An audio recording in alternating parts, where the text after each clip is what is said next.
Radio Talk Show. Welcome to the Juice Radio Talk Show. Welcome to the Juice Radio Talk Show.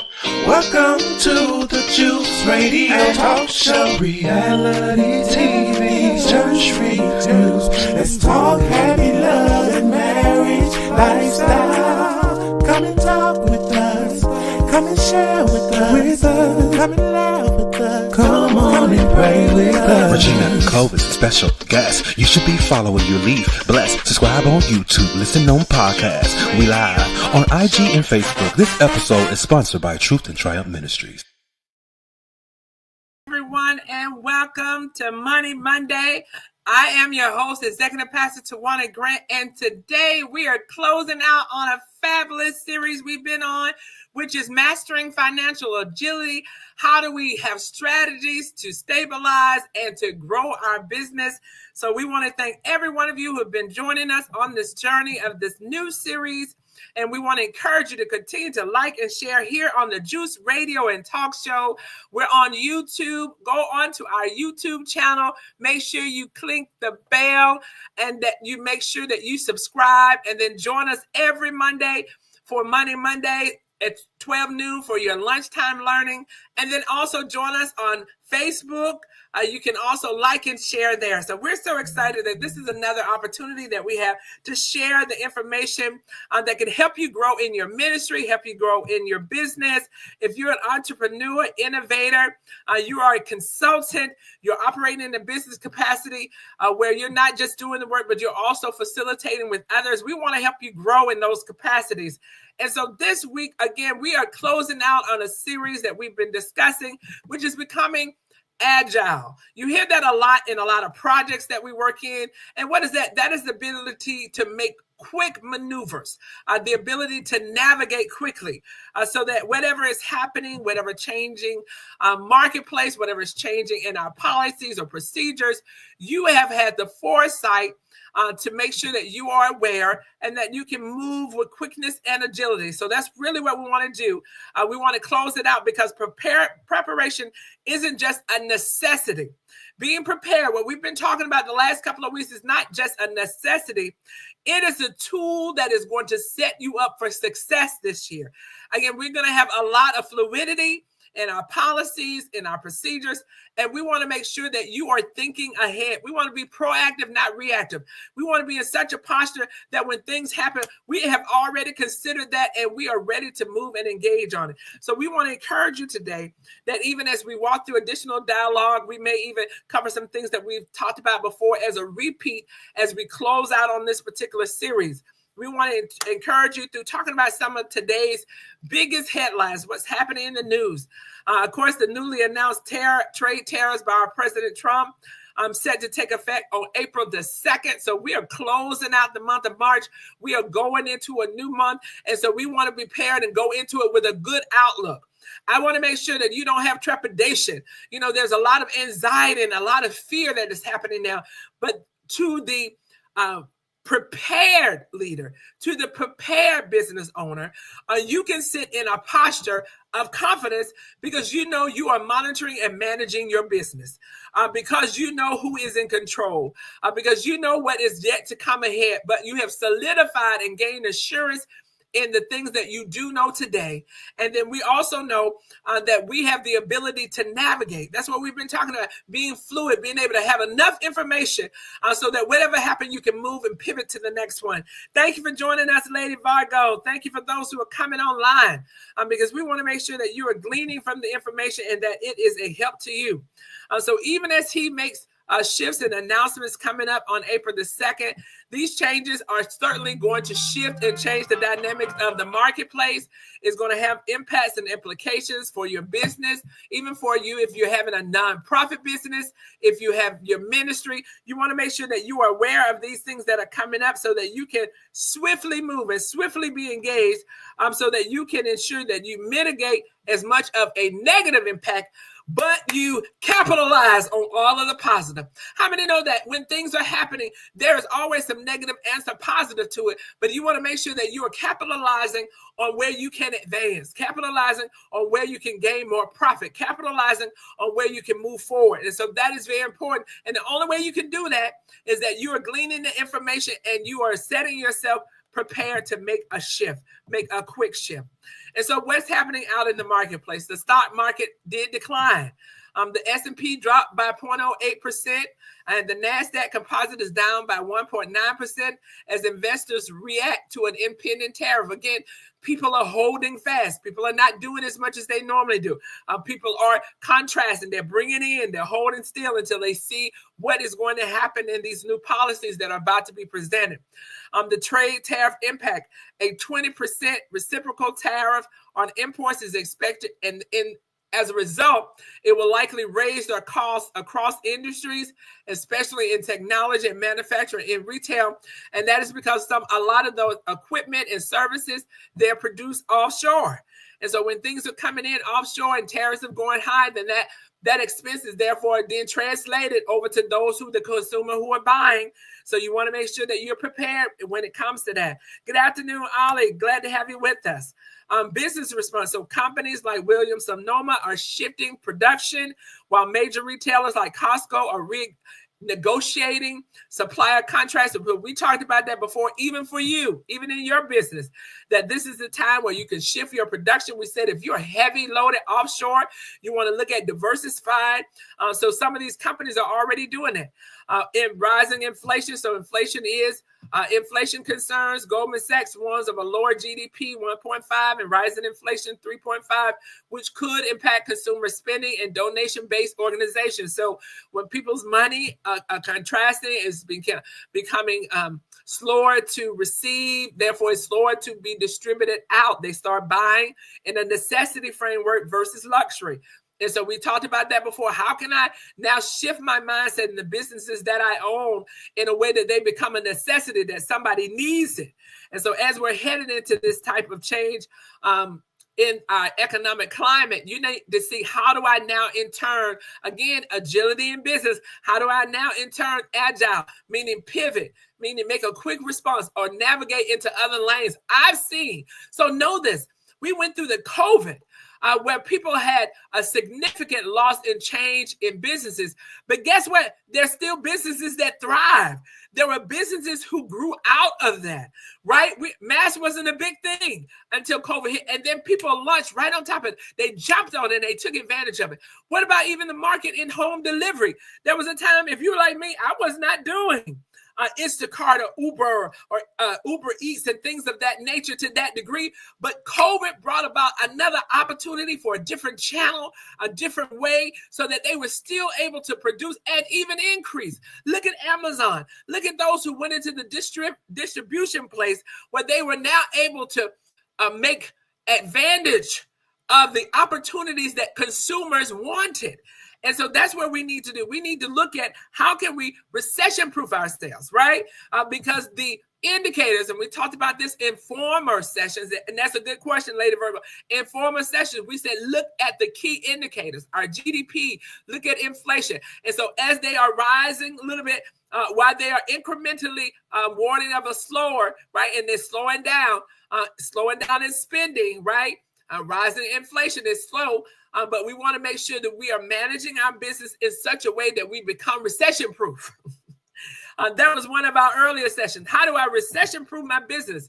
And one of the ways to do that is always be thinking about it. So here are some options right now. Here are some things that we can do as we look to see what's going to happen on the announcements on April the 2nd. We're looking to see which way the climate is going to shift, what impacts are going to happen to our relative field and industry. But here's some things personally we can do. Audit and adjust pricing. So if your supply chain is going to be impacted, refine your pricing strategy to maintain profitability while retaining customers. You've got to do it in such a way, and that's why I say you have to be an informed business owner. You have to be an informed business manager. If you're not able to handle dollars or some things just don't make sense, then hire to your weakness. I always say that. I don't hire for my strength. I don't need two of me. I need a person who is competent, who's efficient, who's effective in an area that I don't have a lot of clarity in. And so therefore I can be strengthened by the combined intelligence of having someone who knows that area more proficiently than I do. And so it's not that you don't know it at all. Sometimes you, in certain times such as these, you have got to be proficient in areas in order to take advantage of it and be able to make the right decisions. So think about that. How do I refine my pricing strategy in such a way that I can still be profitable, but without losing my customers because of my shift and change? And one of the ways we talked about that before is you need to tell your customers exactly what's happening, right? I'm making these adjustments because things are being adjusted to me, but I'm bearing part of the burden. I'm not putting all of the burden on you. Sometimes transparency is so key, because when you're transparent, then they can understand. You're trying to get to an understanding. The other thing is to make sure that you're giving awareness in such a way so that clients remain loyal. So you talk about your benefits. What do you gain by staying with me? Here's what you gain. You gain someone who has experience and expertise in what you do. I've been with you. So you have to highlight the pros to them remaining with your organization. Next, strengthen your financial buffer. This is very key. We talk about this all the time. Build your cash reserves. As things are about to shift, things might change. And again, the degrees may be influenced by your field or industry. Every field and industry doesn't feel the same thing. In the health area at the hospitals, they may not feel the same thing that you might feel in the car industry. All right, because you're in different fields, you're in different industries, you're providing from a different customer base, a different level. Even think about it, car dealerships at different degrees of expense. Certain ones, more expensive cars may have even a more significant impact during a recession than ones who are more economical. So you have to look at it from all those aspects so that you're not making knee-jerk decisions, but you're making informed decisions based on data. You need to get your data. So you want to strengthen your financial buffers, meaning you make sure that you're saving for the long term. This is the thing. We talked about it all the time. Resiliency. We talked about stability. We want to go it for the long term. We want to finish strong. We don't want to just start our businesses and then we're unable to retain them. We want to start and we want to make sure that we are monitoring, managing, and that we are supporting and pushing forward throughout the whole process so that we can retain the business for the long term. We're talking about generational wealth, generational building, and we want to be able to pass that on. Next, expand revenue streams. So we talked about diversifying. Look at ways where you can offer different offerings and reduce your reliance on products and services that might be influenced by the tariffs that may be coming in, the tariffs that are happening.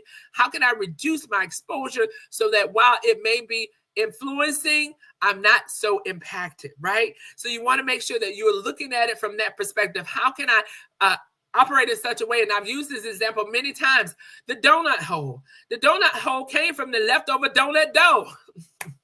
And so it was so important and critical that they say, hey, why are we throwing this away? Why don't we make it a whole and make it its own channel of revenue? And so sometimes we have a product or service where we are throwing away our scraps, but your scraps could be what make it to the end. What you might be looking at as nothing, or where you might not find any value in it today, if you pursue it, if you evaluate it, if you assess it, there might be a way to turn that into another stream or another channel of opportunity for you and your business to leverage. So I want to encourage you. So secondly is always to stay ahead of policy changes. Again, through our own informed activities, through our own formed actions, we want to stay informed. We want to make sure that we're reading. I love the saying, the next level leader is the next level reader. Make sure you're reading. Make sure you're getting content. Make sure that you're around others, because iron sharpens iron. You don't want to be around dull people. You don't want to be around people who are not advancing you in those areas where you need strength. And so in those areas, you have to be intentional. We're not talking about when you're taking your leisure time or when you're relaxing. We're talking about when you are doing business time. You need to be around business-minded people so that you can glean from the combined intelligence of others. Listen, what they often said, if you're the smartest person in your circle, you need another circle. Meaning not to do away with the current one, but to evolve. To becoming, to become something else with another group who can strengthen you, so that when you walk in the room, you're not always the person pouring out. You're not always the person giving out. You're not always the person instructing everybody, but you have a place where you can go and others can pour into you. You have a place where you can go and you can receive the strength and information and wisdom that you need to further grow. And so what are some of the actions that you can take even with your team? So we talked about you as the business owner, but even with your team, don't you know the team is what's going to help you get to your expected end? It says one can go fast alone, but you can go further as a team. If you want to take your business and organization further, you need a team. And so here, train your employees for efficiencies. You've got to train your team, right? Encourage smarter spending habits and process optimization within daily operations. Don't you know when you make your organization more efficient, you eliminate a lot of waste. We're not talking about making people feel inadequate. We're talking about enabling them to such a degree that they optimize what they know. We want to use it to our best benefit. We want to make people more value. Not that even in the Bible it talks about he pruned us so that we bear much more fruit. Not that they're not doing a good job now, but we want you to do even better. We want to produce even more. And so when we become more efficient, we eliminate additional waste. Next, reassess your suppliers and all your contracts. And so even as we come to the close of this, that is having an agility. Never lock yourself in a contract where you don't have the ability to make some navigation, right? You want to be able to navigate. You want to be able to negotiate. If you have a great deal and you set it for a year term, or maybe even at the max a 2-year term. Why? Because these are, we're in such a fluid economic situation now. You maximize if you say, I want to do it for 6 months, but they say, well, if you do it for a year, I'll give you a better bonus. I'll give you a better discount. Then that would be worth it for a year. But you never want to lock in for something for 5 years if it's not giving you the room to navigate if the economic situation changes. If there's something in the clause in there that's giving you a spectacular deal, you know you want to grow, you want to be together for the next 5 years, you should still always make sure that there are conditions in your contract so that as things change, sometimes relationships change and you're still stuck. Sometimes the economic climate changes and you will still be stuck. So you need to really consider that as you're operating, as you're making these types of decisions. I want to make sure that as I evaluate this contract, that is a win-win. I never want to lock myself in where it's a win and a lose. I want it to be a win-win. And so that either way, if I have issues with the contract and what is happening, I have an opportunity to buy out. I have an opportunity to sell out. I have an opportunity to bring the contract to a closure early without significant harm. And they should have that as well. The next one is develop mitigation plans, right? So you always want to have another plan out. You want to make sure that your team has a mitigation plan. How do I handle it when people are unavailable? How do I handle it if the tariffs arise? How do I be efficient with the team that I have without reductions? So that's what we want to start first. And that's why you need to start assessing a mitigation plan. If I'm significantly impacted in this area, what is a team? Because you want to make sure that your team is informed. You want to make sure that they have this valuable information as well, so that if you hit a stumbling block, people are not surprised by you having to make shifts. No, we've been going on this journey together. No, I've been advising the teams. Here's some things that are coming. And so therefore, we're making this plan together. There's a combined understanding, right? I always say we don't have to agree, but we can come to an understanding. And so the combined understanding is so important to have if you don't want to stop progress. When people are together and they're not in agreement, it causes contention. When people are together but they're not in agreement, it causes for dissension.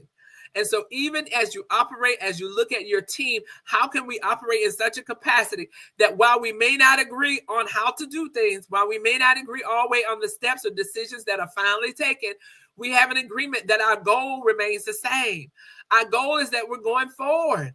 Our goal is that we want to achieve profitability. Our goal is that we want to mitigate any lasting impacts. And so if you keep the goal before everybody, they can understand when you're making the shifts and the moves, right? And so again, part of that, the last one is enhance customer communication. So again, proactively inform clients about pricing or supply chain adjustments. So we talked about that. You can lose people so quickly when you don't communicate. Why? Because they create their own narrative. If you're not sharing to me what's happening, and I see a degrade in your resources, I see a degrade in your ability to service me, I see a degrade perhaps even in your quality, I see that the offerings have decreased, I see that it's taking longer to get what I recommended or I requested, or that you are now out of stock. Clients notice these things. Your customers are going to notice. And so it is in our best interest as business owners, as entrepreneurs, as ministry leaders, when we are facing constraints relative to the budget or relative to personnel or a changing economy, that we communicate. Because if you don't communicate, the enemy will communicate and they will create their own narratives. And so where you intended, I'm saving them.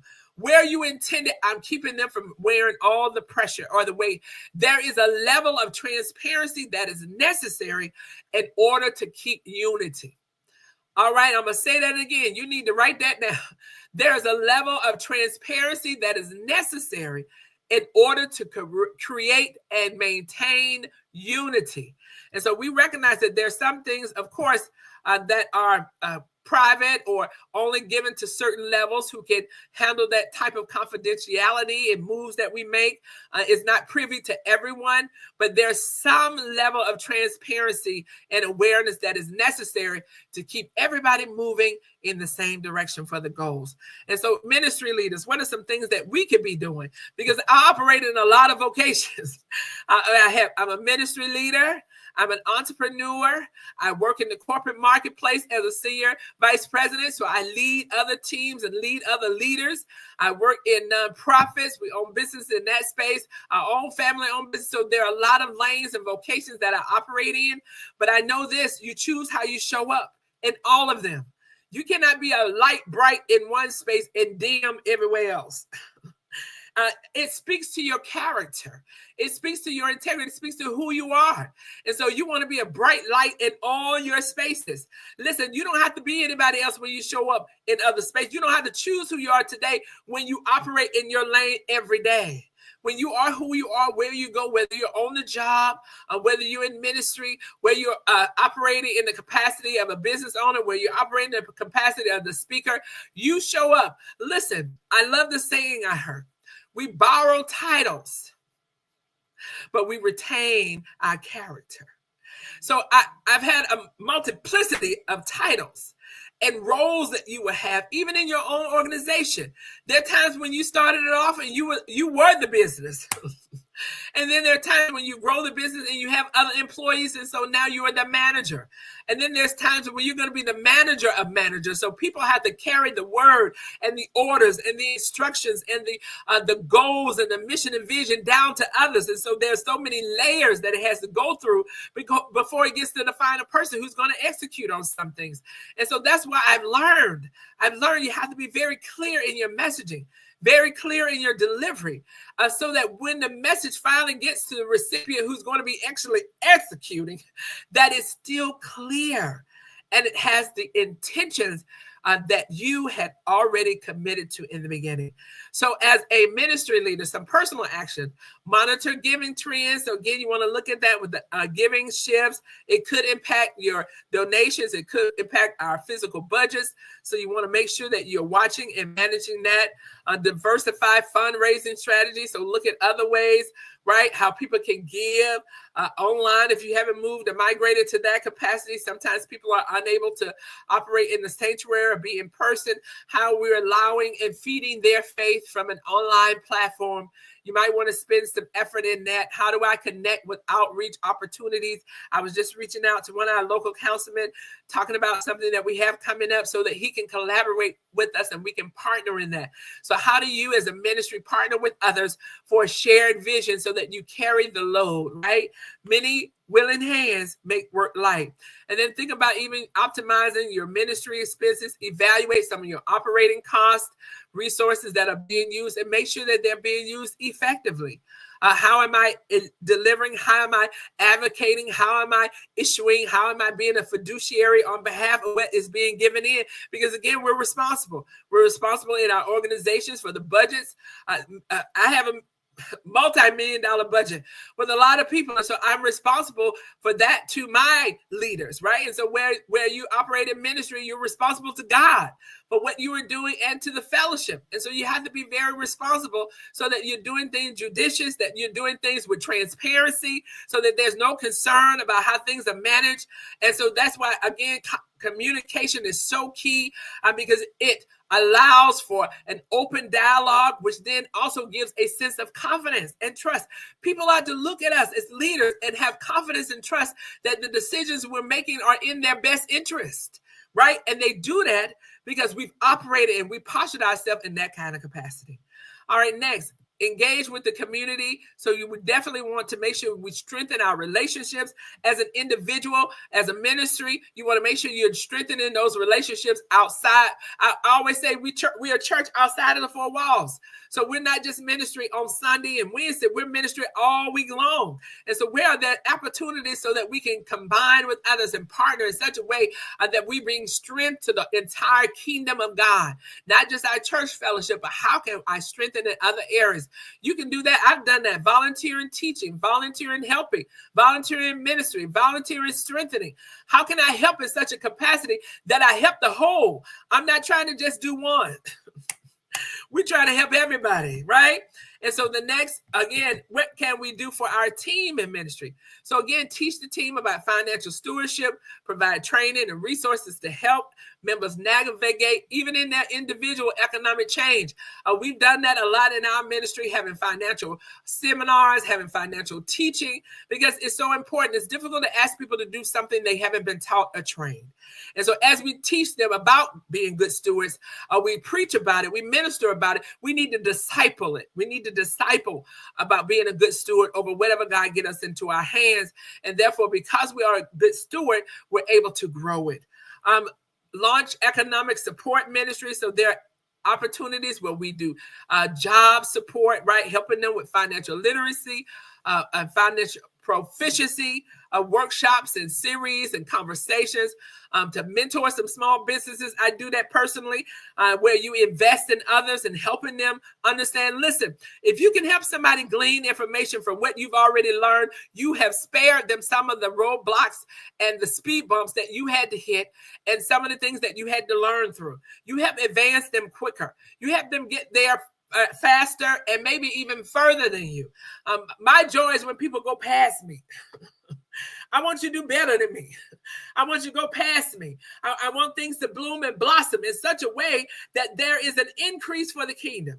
And so also partner with your local businesses. If there are businesses that are nearby you, create some relationships so that they can help support you in the things that you're doing, especially when you're doing community events, right? I know that there's some religious policies for some organizations, but when you're doing things based on community, when you're doing things based on helping and strengthening the lives of those that we all work and operate around, most organizations will fall in line with that and to support. And then also communicate with transparency. We want to make sure that we are communicating, keeping our congregation and fellowship aware about our financial health, where we're making necessary adjustments. We want to make sure that they are aware and that they are being involved in those kind of decisions and communications, because we want to be a part of it. Listen, we want people to be a part of the experience so that it is a joined win. It is a combined win. When we win, we're winning together. And then finally, my final thought on this series as we are closing out, managing financial agility, some strategies for sustainability and growth. We want to encourage you today that key to your winning, the key to your winning this year is going to be preparation. What is that said? Preparation plus success. Preparation, opportunity leads to success, rather. And so when you prepare and you get ready for the opportunity, when it shows up, it will lead to success. You will reach your success in it because you were prepared for it. So I want to encourage you that some of the things you're going to right now are helping you be prepared for what is coming next.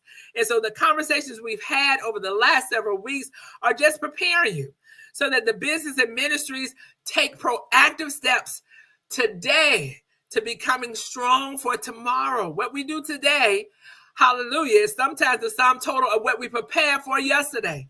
And so if we prepare for it on yesterday, we are more prepared for today. So stay informed, stay adaptable, and remember, you choose how you show up. And so if you show up with the right disposition, that there's opportunity that will present itself to you. You attract not what you want, who you are. And so if you're not attracting the right thing, then there's self-work that needs to be done within us and our organization to attract the things that we want to see.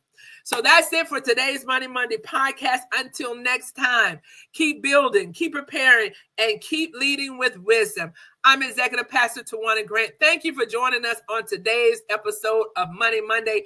Join us again each Monday at 12 noon for your lunchtime learning. Peace and blessings to you.